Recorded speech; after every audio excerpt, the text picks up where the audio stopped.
Well, hate to be coming on to do this show. Was planning on doing a show today anyway, um, with all of the excitement surrounding this week, as NASCAR leads into one of their biggest weeks of the year. You had the Hall of Fame announcement on Monday, or Tuesday, sorry. And when that was announced, there was a lot of excitement about it. There was a lot of debate about it. I'll get into that on a different show. That was going to be today's, and then kind of looking more towards the Coke 600 weekend. Exciting time, and was really excited about it. And then news broke yesterday that Kyle Busch had been hospitalized with a severe illness. And then word broke late that Kyle had passed away. No cause. We're not going to get into that. There's lots of stuff out there, I'm sure, as you can imagine, on the internet. There's stuff saying he became unresponsive at the training simulator. Here nor there on all that stuff. I'll wait till facts come out to start getting into all that. Wasn't a Kyle Busch fan. And not that, I didn't dislike it. He just wasn't my driver. He always beat my driver. That's for sure. Him and my driver, Kevin Harvick, had a heck of a rivalry.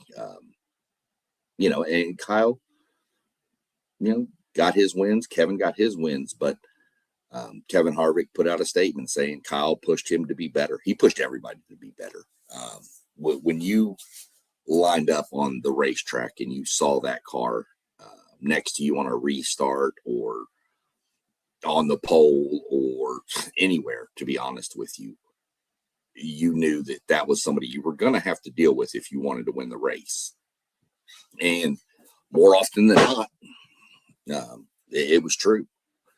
You go back and look at some of his stats, and it's stuff like he has the most wins all time in the National Series. And it's not really close, to be honest with you. Just rattling off some of his numbers here in the Truck Series. 69 wins. Yeah, 69 in just the trucks. The O'Reilly Auto Parts Busch Series, now it's been numerous different things. Right now it's called the O'Reilly Series. 102 wins in 367 races. And the Truck Series, to go back, he's raced 184 times and won 69. That is purely insanity, the percentage of wins there. And then jump up to the Cup Series where he had 762 starts and won 63 times. So well over 200 just in those series. That's not counting the ARCA and all the other series all the other stuff he's raced. Super sad day. Again, wasn't my driver. Wasn't, somebody I rooted for. But let me tell you something. Kyle Busch he made a lot of NASCAR fans. People loved his brashness, his fieriness, his competitiveness.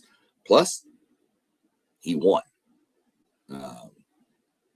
I will say Kyle Busch, to me, and some of the people I know in NASCAR that we've talked that follow NASCAR, not in NASCAR, that's a bad term. He had what I call the New York Yankee syndrome. And some people may not get that. But if you know baseball, the Yankees have won a lot of, World Series titles. And people hate them because they won so much. So to me, he got a lot of his fans against him from that. It was just he's winning too much. We got to root against him, things like that. Some people didn't like the brashness. They didn't like the the comments. I can tell you stuff I've seen from Kyle Busch in my years of watching, where he's gotten into arguments and fights and all this on pit road a couple years ago. Ricky Stenhouse Jr. waited and punched him, and there was that. And the Joey Logano, he had a fight with Logano. He's had a fight with quite a few people, argued with a few, but there's videos out there. If you got time, go watch them. You'll enjoy laughing. If you've ever seen some of these videos where, like, for the Super Bowl, what was it, Marshawn Lynch? I'm just here so I don't get fined. Well, there's times where Kyle Busch comes out of the NASCAR hauler from an incident, and they called him in there, and he's walking off, and the reporters are shoving microphones in his face, and he just does and walks off, never says anything. And people hated it, but looking back at it, it's pretty funny. The greatest Kyle Busch interview ever happened in, I want to get this right, I think it was when he had the fight with Joey Logano, when they both got called to the NASCAR hauler and they got talked to. And when they were getting ready to come out, Joey asked Kyle, "You want me to go first?" And Kyle said, "I'll go." So he walks out first, and Joey Logano just stands behind the doors when they close, and you can't see him or anything. And they immediately microphones in the mouth. What happened? And his answer to the first question was, "Everything's great. Fine. Can't wait to get in the car next week." Well, Kyle, can you tell us about everything's great? I'm fine. Can't wait to get in the car next week. He said that about 6 times. And it is one of the classic interviews of all time. You want to listen to Kyle Busch go crazy, just get on YouTube and go to NASCAR Radioactive. And just every show is going to be Kyle Busch. He's on there somewhere. And, don't get mad if he's not on one, but you get my point. He's on there a lot. Great show to watch. It's the drivers, just screaming, yelling, cussing, mad. I know some of the stories that I heard yesterday when the news broke. I immediately flipped on my Sirius XM and started listening to Channel 90 NASCAR radio. And of course it became, and all day today has been to tributes and people just talking and telling stories. And some of the stories I heard, and these aren't just from fans, these are from, industry insiders, were just greatness. Not necessarily just funny, but some of them were just stories about what you didn't know behind the scene, about you didn't know what kind of dad he was. And everything I've heard is he was a phenomenal father and a husband to Samantha, and father to Brexton and Lennox, his daughter, and his son. His son is Brexton. He was racing also, but he changed a lot when he became a father. Much like not to change the name, but much like Kevin Harvick. Kevin Harvick was a hothead, but he had kids and things changed. And Kyle Busch had kids and things kind of calmed down a little bit. He was still fiery. Don't get me wrong. He would still let you know this car sucks. He had no problem letting anybody know they were number one.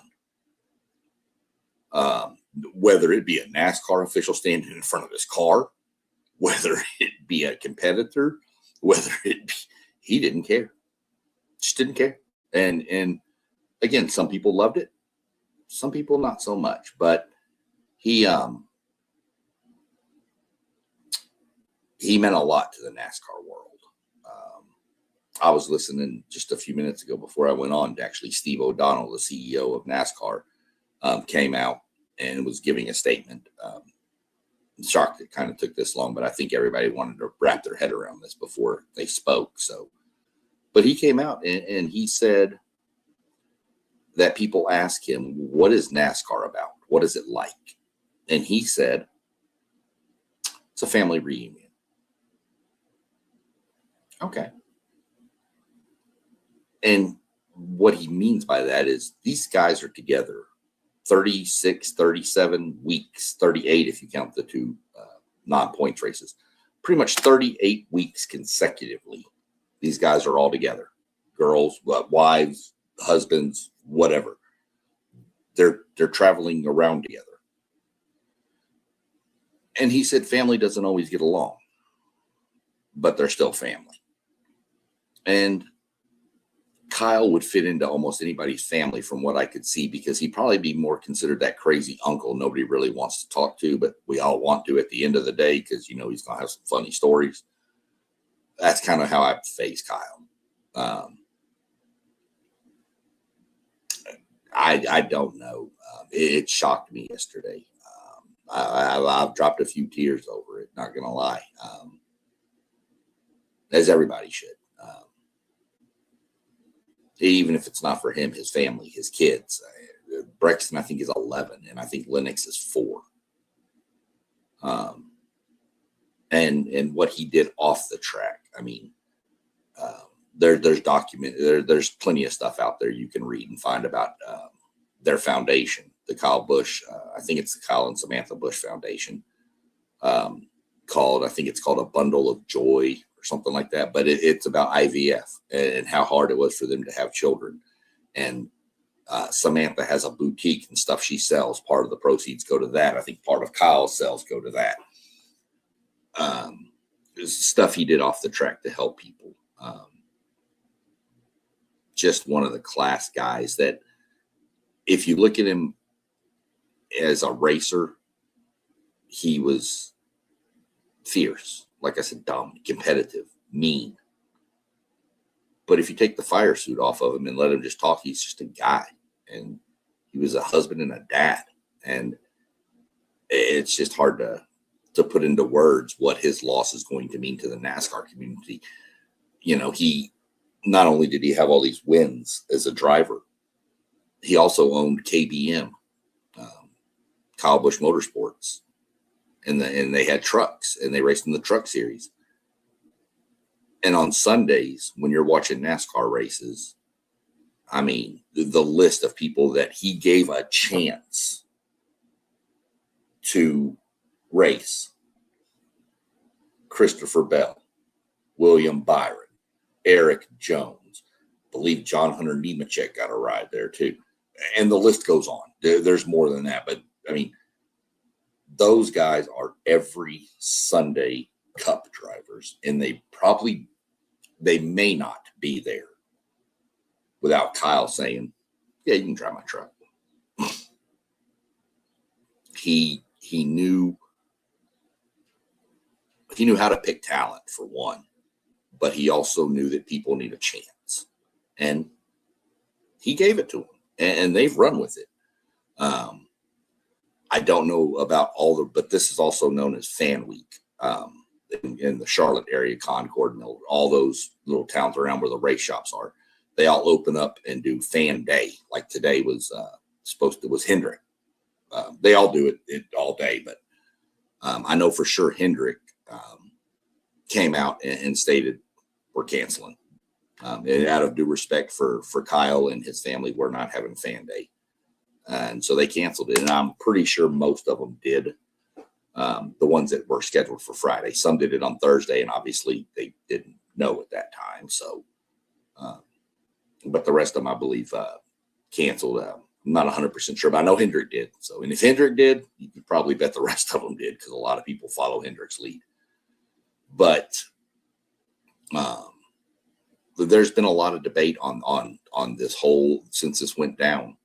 There's been a lot of stuff on X and Facebook and pretty much anywhere you can message and put stuff. People are saying, before we get into that real quick, also everybody, definitely keep Samantha and the whole Busch family, Kurt, his brother, his mom and dad, keep all them in your thoughts, in your prayers. They need it. To be only 41 years old, it's just wow. But you also need to keep the whole Richard Childress racing family, not just Richard and his wife, Judy, I believe is her name. But all of them, Austin Hill, Austin Dillon, Jesse Love, anybody that's a member, all the pit crew, all the people building the cars, the people marketing the cars, the sponsors for those cars. And keep all them in your thoughts and in your prayers as well, because Richard Childress is a very, very strong-willed man, and a very strong, has to be. This will be the second driver he's lost during it. He was the car owner when Dale Earnhardt passed at Daytona in 2001. And of course, now he's the car owner for Kyle Busch. When Kyle had been in the hospital, they had already put a statement out that Kyle wasn't going to drive this weekend anyway. So they had already had a replacement, which is going to be Austin Hill in the Cup Series. I'm sorry. Yeah, he's going to replace him in the Cup Series. And if I'm not mistaken, Corey Day is going to replace him in the Truck Series, which actually races tonight, if weather permitting, by the way. The crazy thing is I'm trying to look up the results, but fitting or not, Corey Day is on the pole. I think qualifying might have been rained out. Yeah, qualifying was set by the metric. But even with the metric, the truck Kyle was supposed to drive is on the pole with Corey Day. And I can tell you the grandstands are pulling for the number 7 truck to win. Austin Hill has a lot of people that do not like Austin Hill.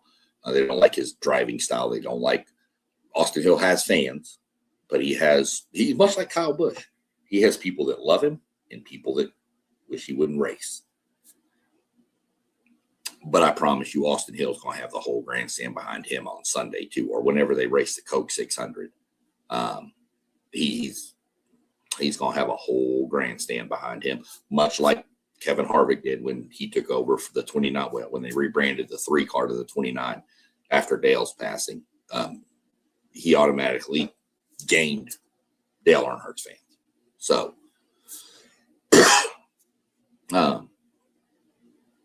but yeah, Richard Childress, man. My wife said, I think it was my wife or somebody said, wonder what Richard Childress, how he's handling it right now. And I said, well, I can promise you right now, if I was Richard Childress, I'd probably be deep in a bottle of bourbon right about now.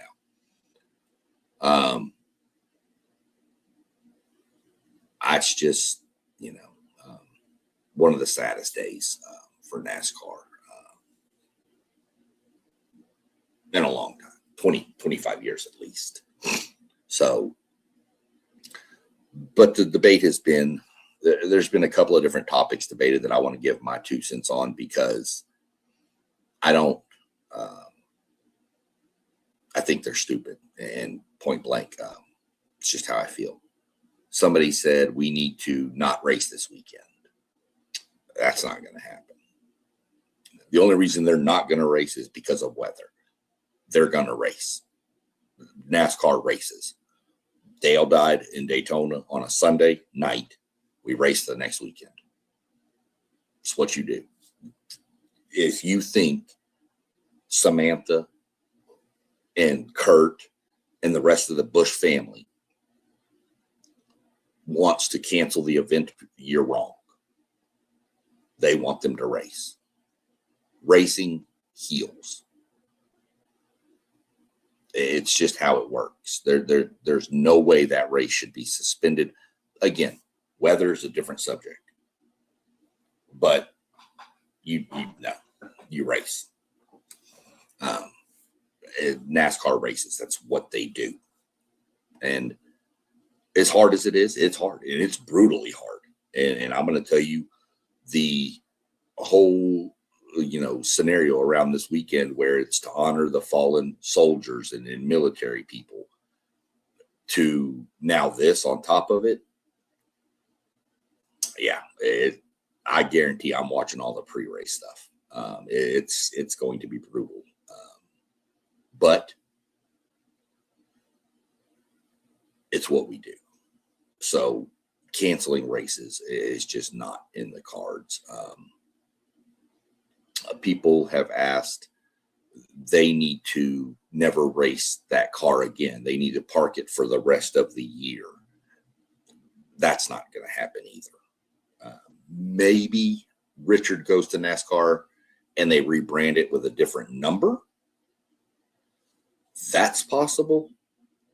But to park the car, it's just not going to happen.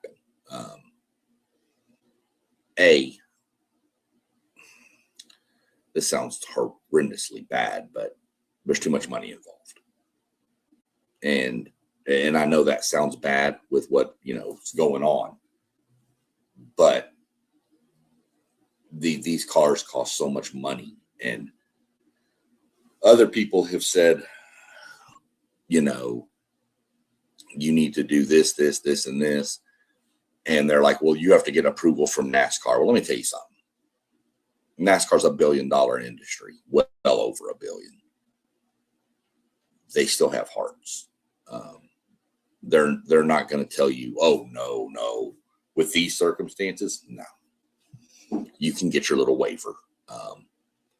You're probably going to get a waiver coming out anyway if they put somebody in that car full time.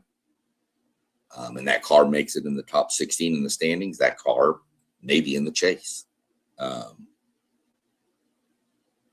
I don't know, but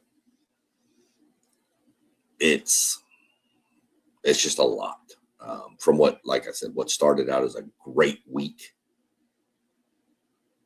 turned sour real fast. And it's not, I know people that despised Kyle Busch. They could not stand anytime he was on anything, talking, racing. They could not stand the man. And, everybody has their own opinion. That's fine. Those people have still shed tears over this because it's a family. It's a crazy, wild family too.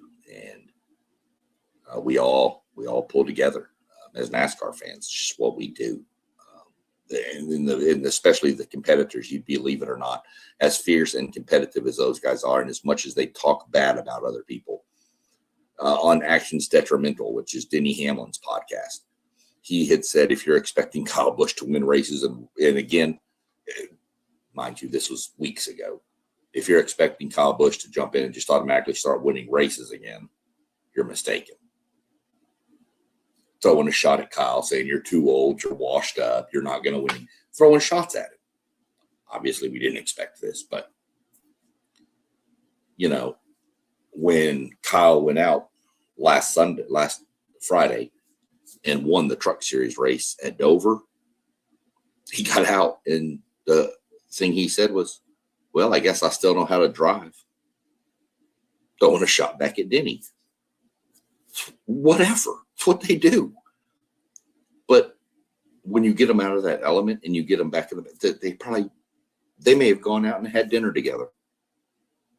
It's just how it is. You think about it in football terms. You see these guys beating the hell out of each other for a full football game, and at the end, they're over there shaking hands, trading jerseys and stuff. No different. During the heat of battle, you see it. You see the fighting, boxing, UFC. They beat the hell out of each other, and then they hug each other, and they move on. It's part of the thing. So, but there are a lot of people hurting with this, and deservedly so. And I hope that some of the people that have tuned in and watching, I appreciate it. And if y'all got any questions or anything you want to mention, drop them in the chat, please. But hope anybody that's watching or sees this that realizes they want to learn a little bit more, get on YouTube and just Google Kyle, or just YouTube Kyle Busch, NASCAR, radioactive, interviews, and you'll find stuff in there that'll just have you laughing. He is one of the last real racers in my mind that we had. Kevin retired. He was there. Denny's there. Joey's there. Brad's there. Those are some of the last guard with the bridge to the older generation of drivers. So he'll definitely be missed. Hopefully we get to see, and we'll see what his son decides to do with his racing career, because that kid is super talented behind the wheel too. If he continues his racing career, he'll have all the support in the world he needs. From anybody in NASCAR, the Harvicks, the Logano's, the Keselowskis, not to mention Kurt Busch and all the Busch family and Richard Childress and all them. This guy will have support if this is what he decides to do. Obviously, nobody wants to force that on him right now, but we'll see what he decides to do with his future. Same with his sister. See what he wants to do. I'll tell you, there's a video out there on ESPN from Marty Smith, from Marty and McGee. That was a pretty good thing. It was aired on SportsCenter. But I read something last night from Ryan McGee, the other half of Marty and McGee. And he said there's an old TV or an old movie back in the day called Driven. It had Sylvester Stallone in it. It was IndyCar stuff. And he threw quarters down on the track. And, this is impossible, by the way. But he drove without hitting any coin in an Indy car. Well, the funny story about that is Kyle Busch did that at his where he grew up in Las Vegas, but he didn't have a bunch of quarters. He threw the little tabs from the Coke cans. He put those around in the cul-de-sac he grew up in and drove in and out of them, zigzagging without hitting one. He was 6. He was 6 years old and could handle a go-kart like that. I'm 51. I'd probably have flat tires from hitting the Coke tabs. One of the most phenomenal wheelmen we've ever seen in the sport. The comment I'll shut this down with came from Brad Keselowski. Brad Keselowski stated that he raced with Kyle, and they fought and they raced and he made everybody better. And he said when you'd look over and you would see Kyle right there, you knew you were in trouble. And he came out with the comment that stated, "I'm now a coyote with no roadrunner to chase."